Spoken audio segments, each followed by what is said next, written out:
wasn't just falling, it was pounding, relentless, 1,000 tiny fists against the sleek black hood of the Maserati. Ethan Cross didn't notice. His eyes were on the glowing numbers of the dashboard clock.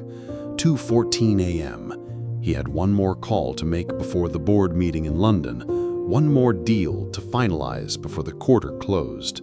He didn't see the truck until it was too late. A flash of headlights, the scream of tires on wet asphalt. Metal collided with metal in a bone-shaking symphony, the world tilting sideways. When the car stopped spinning, it was nose down in a ditch, rain slicing through the shattered windshield. Pain exploded in his chest with each breath. His phone lay cracked in the mud. The dashboard flickered and went dark. Through the haze, Ethan saw movement, a dark figure cutting through the storm, a hood pulled low. Hey, stay awake." The voice was female, urgent. She slid down the embankment, mud splashing up her jeans, and yanked at the bent car door. It wouldn't budge. She swore under her breath, then disappeared from view. A moment later, she was at the passenger side, smashing the glass with a tire iron. "Hold on," she shouted. Rain plastered her hair to her face as she crawled inside, her hand surprisingly steady. She unbuckled his seatbelt, braced her legs, and pulled. He groaned. The pain was sharp, blinding. "You're bleeding," she said, her voice low but firm. "We've got to move before the engine catches." She half-carried, half-dragged him out into the downpour. The cold hit like knives, but the air tasted sharper, cleaner. She kept talking. Not small talk, but a stream of quiet instructions, one step at a time. "Breathe. You're not dying tonight. I won't let you." He didn't remember collapsing, but suddenly he was under the shelter of a rusted bus stop, her coat wrapped around his shoulders. She knelt in front of him, checking his pulse with surprising skill. "You're, not a paramedic," he managed. A ghost of a smile touched her lips. "No, but I've been around enough accidents to know what not to do." "Name? What's your name?" For a moment she hesitated, eyes flicking toward the road as if measuring her next move. Then headlights appeared in the distance, growing brighter. She stood quickly. "You'll be okay now," she said, stepping back. "Wait!" But she was already gone, melting into the rain and darkness as the wail of an approaching siren grew louder. By the time the ambulance arrived, there was no trace of her. No coat, no footprints in the mud, nothing but the faint warmth she'd left behind. Ethan woke hours later in a hospital room, the city skyline hazy through the rain-streaked window. His assistant sat in the corner, pale with worry. "They said you're lucky," she told him. "Another 5 minutes in that car and—" She stopped, swallowing hard. "Who brought me here?" he asked. She shook her head. "They said a good Samaritan called it in, but didn't give a name." Ethan gritted his teeth. People don't just disappear in the middle of a city. That night, he had his security team pull street camera footage near the crash site. Most feeds were blurred by rain, but in one grainy frame he caught a figure in a dark hoodie vanishing into an alley. The next morning, he was discharged. He didn't go home. He went hunting. He started near the alley, asking street vendors, night shift workers, anyone who might have been there. Most shook their heads. One man, an older newspaper seller, finally spoke. "Might have seen her. Tall, slim, keeps to herself. Comes by late sometimes, picks up bruised fruit for the shelter kids." "Shelter?" Ethan asked. The man pointed towards the edge of the district. "Old brick building, not an official place, but the kids know it's safe." He tucked the lead away. A shelter for kids. That explained the steadiness in her voice, the way she'd moved without hesitation. She'd been saving lives long before him. It took him 3 tries to find it. A weathered red brick warehouse at the end of a narrow street. No sign, no doorbell, just a peeling green door. When he knocked, a boy of about 8 cracked it open. "You at the food delivery?" "No," Ethan said, crouching to meet his eyes. "I'm looking for someone." The boy frowned.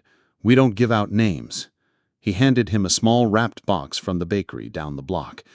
"Maybe you could tell her a man's here to thank her for saving his life." The boy considered this, then vanished inside. A few minutes later, she appeared. No hood this time, just loose brown hair and a wary expression. She wore a faded sweater and jeans, her hands dusted with flour. "You found me," she said quietly. Ethan almost smiled. "Not easy. You shouldn't be here. Why?" "Because people like you and places like this don't mix." She gestured to the chipped door, the cracked window panes. "And I can't afford whatever strings you might attach. I don't want to buy anything. I just want to thank you."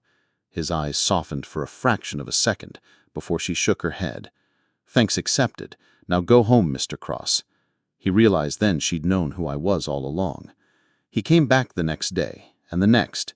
Each time she tried to send him away. On the third visit, he found her kneeling on the floor, bandaging a little girl's scraped knee. She worked with the same calm she'd had in the rain. When she saw him, she didn't stand. "You really don't give up, do you?" "No," he said. "Not when someone saves my life." She sighed. "Fine, my name's Leela." "Leela," he repeated, liking the sound of it. "Let me help you. Money, supplies." "No." The refusal was sharp. "The second you write a check, it becomes about you, and this is about them." "Then tell me what you need." She hesitated. "If you want to help, come tomorrow. We're repairing the roof. Bring gloves." He showed up the next morning in jeans and boots, surprising her and himself. The roof was a patchwork of rusted tin and warped boards. Ethan's hands were raw after an hour, but the work was grounding in a way boardrooms never were. Leela moved with quiet efficiency, directing the volunteers, coaxing laughter out of the older kids. She was completely at ease here, the opposite of the guarded woman who'd met him in the rain. When the last board was nailed down, they sat on the roof's edge, the city sprawling below. "You could have taken the money and left. Why didn't you?" Leela looked out at the skyline. "Because money doesn't fix everything, and I've seen too many people think it does." He studied her profile, the stubborn set of her jaw. "I didn't come here because I felt in debt. I came because I wanted to see you again." She didn't look at him, but a faint smile curved her lips. "Careful, Mr. Cross. This isn't your world. Maybe I'm tired of my world." And for the first time, she didn't tell him to leave. Ethan returned to the shelter every few days. He brought groceries once, tools another time, but Leela always gave the same warning look. "Don't make this about money." One afternoon, he arrived to find her on the floor of the common room, helping a group of kids paint cardboard boxes into castles. A little boy in mismatched socks tugged at Ethan's sleeve. "You paint," the boy demanded, thrusting a brush into his hand. Ethan hesitated. He hadn't held a paintbrush since grade school, but the boy's grin was insistent, so he dipped it in blue and started on the castle walls. Leela caught his eye from across the room. Her smile this time wasn't guarded. Later, as the kids went to dinner, Ethan lingered. "Why don't you make this an official charity? You'd get more help." "Because official charities come with rules, paperwork. People who don't understand what these kids need trying to tell us how to run things. Or people who do understand but want their name in the paper," she added pointedly. I almost smiled. Touché. One evening, Ethan noticed Leela was quieter than usual. She was repairing a shelf in the pantry, her movements tight, almost impatient. "What happened?" he asked. She shook her head. "Just a visitor earlier. Someone I used to know." Ethan waited. Finally, she said, "He wasn't here to see me. He was here to check if I'm still breathing. Some people like to keep track of loose ends." His chest tightened. "You're in danger?" "Not the kind you can buy your way out of," she said flatly. "It's fine. He's just noise from my old life." Ethan wanted to press, but she walked away before he could. That night, lying awake, he realized something. Gratitude had pulled her to her, but now it was something else entirely. He wasn't just worried about her because she'd saved him. He was worried because he couldn't imagine the city without her in it. On Saturday, Leela invited him, reluctantly, to join the shelter's weekly dinner. The food was simple: roasted chicken, mashed potatoes, apple pie. But the laughter and chatter made it feel like the grandest banquet. Ethan found himself seated between two teenage boys arguing about who could eat more pie. Across the table, Leela was laughing at something one of the girls whispered. At one point, a little boy leaned over and asked Ethan, "Are you Leela's husband?" Ethan choked on his water while Leela hid a laugh behind her hand. "No, he's just a friend."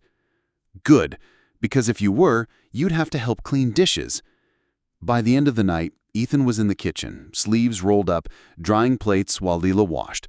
Their shoulders bumped once, twice, and each time sent a strange warmth through him. The peace didn't last. On Monday morning, Ethan walked into the shelter carrying a box of donated clothes and found a reporter at the door. Camera crews were setting up across the street. "Mr. Cross," the reporter called, "is it true you're funding the shelter for a woman you've been romantically linked to?" Leela appeared in the doorway, her face pale. "What did you do?" "I didn't." "Then someone in your world did," she said sharply. "This is why I didn't want you involved." The kids were watching from the windows. She closed the door behind her, her voice low but tight. "I can't have cameras here. These kids, some of them are hiding from bad situations. If their faces get on TV, I'll make it stop." "Can you?" she asked, and for the first time, he didn't have an answer ready.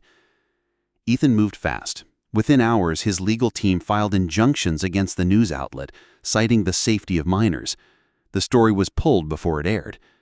But the damage was undone. Leela avoided him for 2 days. When he finally found her in the garden behind the shelter, she was tending a row of stubborn winter plants. "You were right," he said. "About what?" "About our worlds not mixing. But I'm not walking away." She finally looked at him. "Why? This isn't your fight." "Because it became my fight the night you pulled me out of that car." Something in her expression shifted, the faintest crack in the wall she'd built. She sighed, then handed him a trowel. "If you're staying, you'd better learn how to plant winter kale." The first snow of the season had just dusted the streets when Ethan spotted him, a man in a black coat, standing across from the shelter, smoking. He wasn't watching the kids play in the yard. He was watching Leela. Ethan walked over, his steps deliberate. "You lost?" The man took a slow drag, eyes never leaving Lila. "No, just looking for someone who owes me a conversation." Ethan's jaw tightened. "She doesn't owe you anything." The man smiled thinly. "Funny. She said the same thing once." He flicked the cigarette to the ground and walked away, blending into the crowd. When Ethan told Lila, her face went still. "You need to stay out of this." "Not happening," he said. "Ethan!" He cut her off. "If this man's a threat, I'm not letting him anywhere near you or the kids." Her silence said more than words could.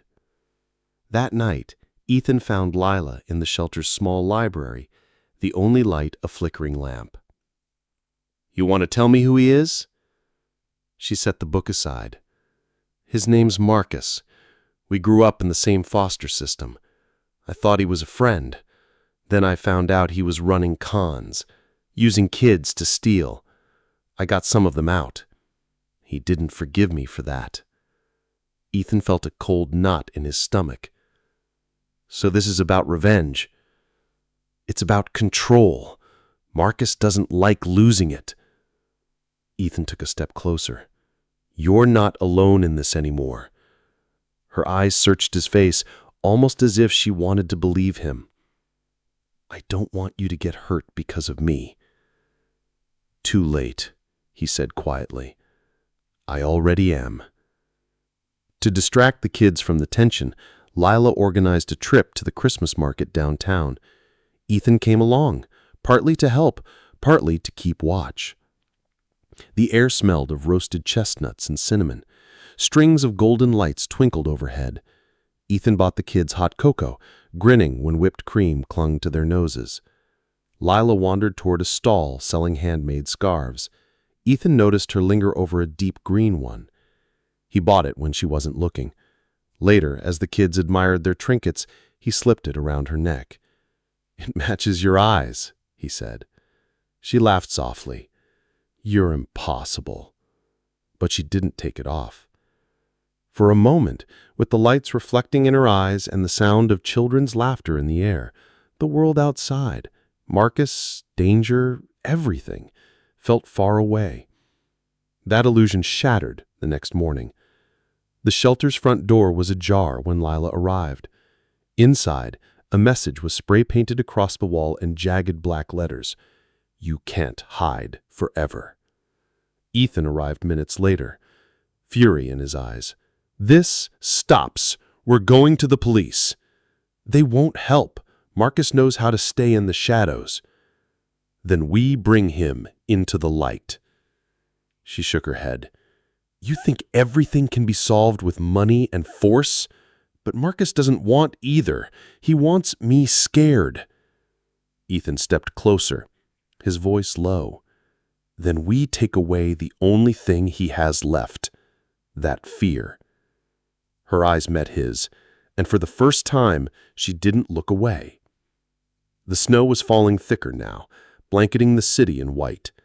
Ethan and Lila stood in the shelter's small backyard, the sound of the kids playing muffled by the drifts. "I can't promise this will be easy," he said, "but I can promise I'm not walking away." She wrapped her arms around herself. "You make promises like they're unbreakable." "They are. At least mine are." For a long moment, she said nothing. Then she stepped closer, the snowflakes catching in her hair.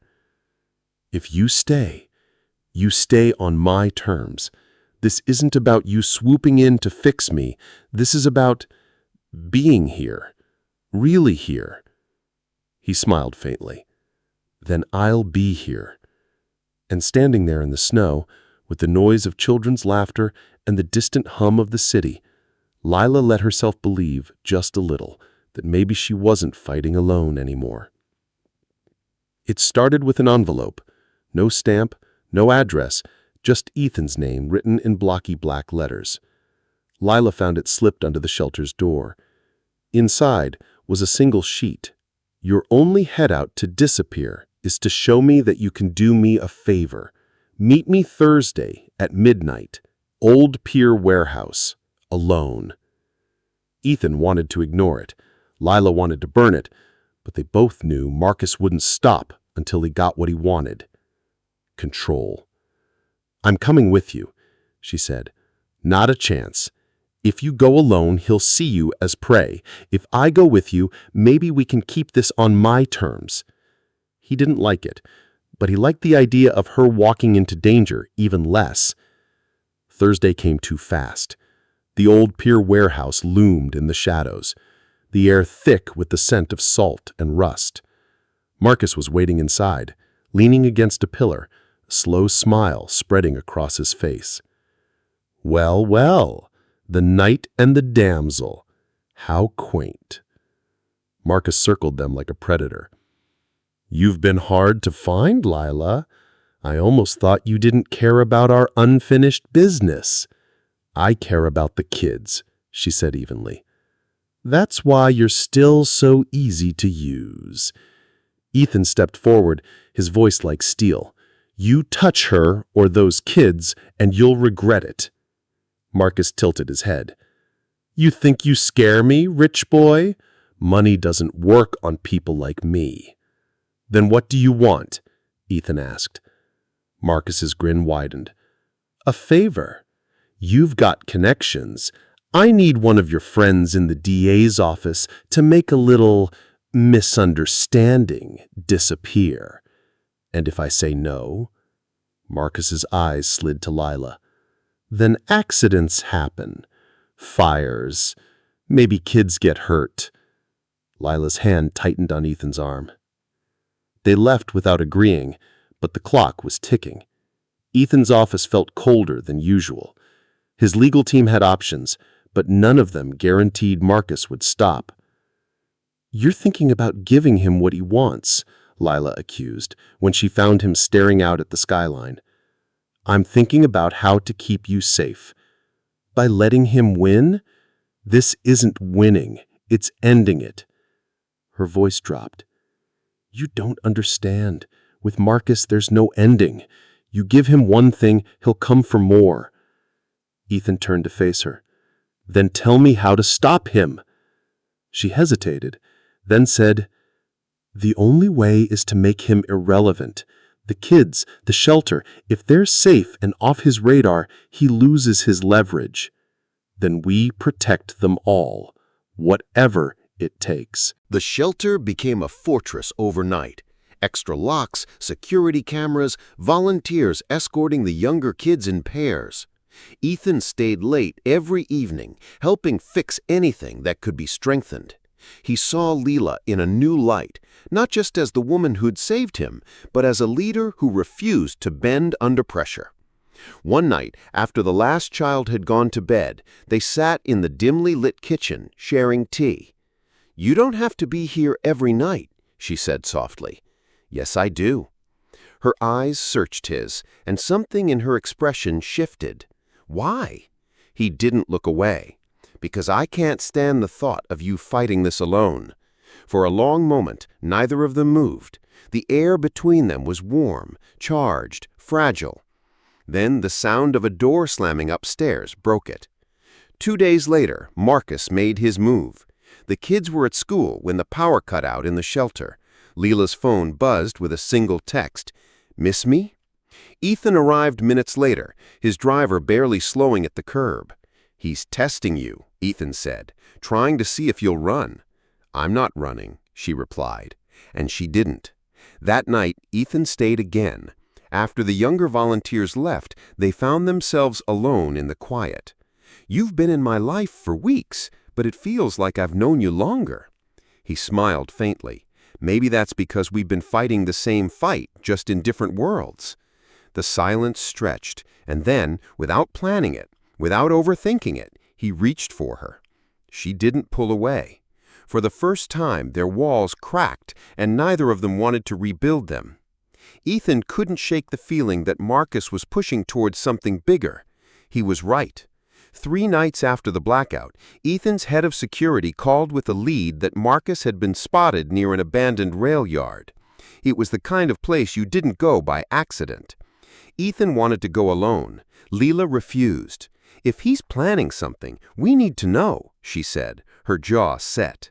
They arrived to find the warehouse dark, the metal doors hanging crooked.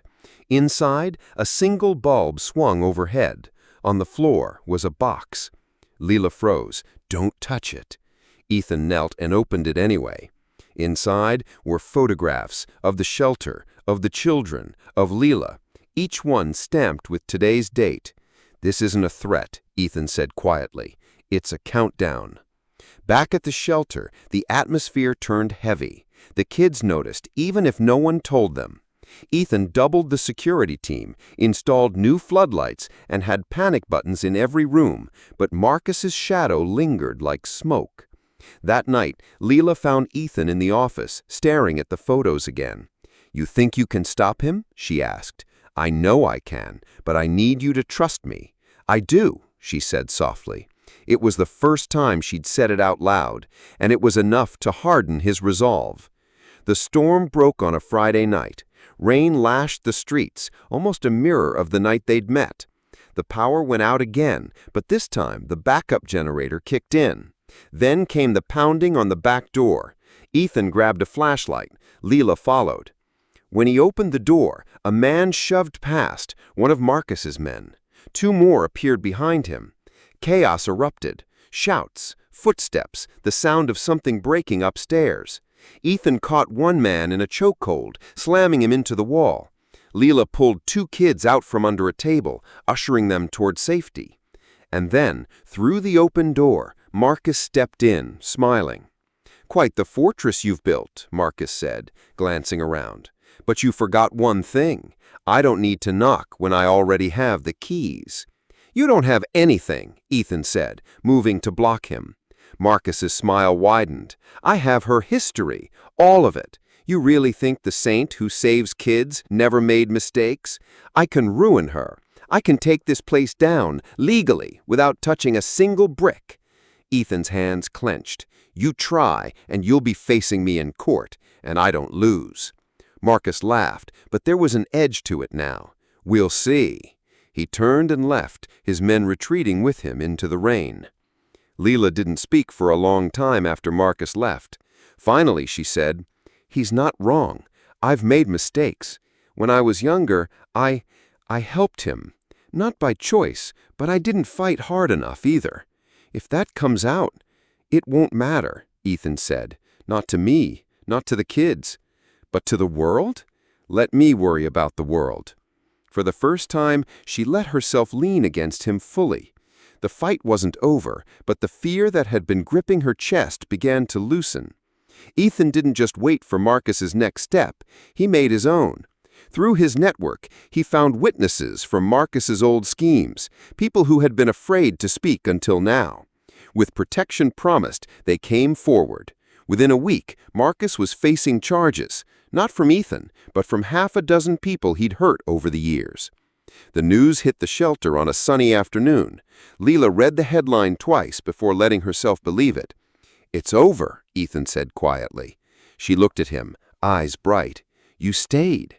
I told you I would." Spring came early that year. The shelter's small garden bloomed with tulips and daffodils. The kids ran through it, laughing, their shouts carrying into the warm air. Leela and Ethan sat on the bench near the fence, watching. "You could have walked away after the accident," she said. "I could have," he agreed. "But I didn't stay because I owed you. I stayed because I love you." She smiled, a tear slipping free. "I love you too." The wind carried the scent of blossoms, and for the first time in years, Leela felt something she'd almost forgotten: safe. When Ethan took her hand, she didn't let go. The billionaire and the woman who once had nothing sat side by side, not out of debt or obligation, but because somewhere in the middle of chaos and danger, they'd found the one thing neither of them had been looking for: a home in each other.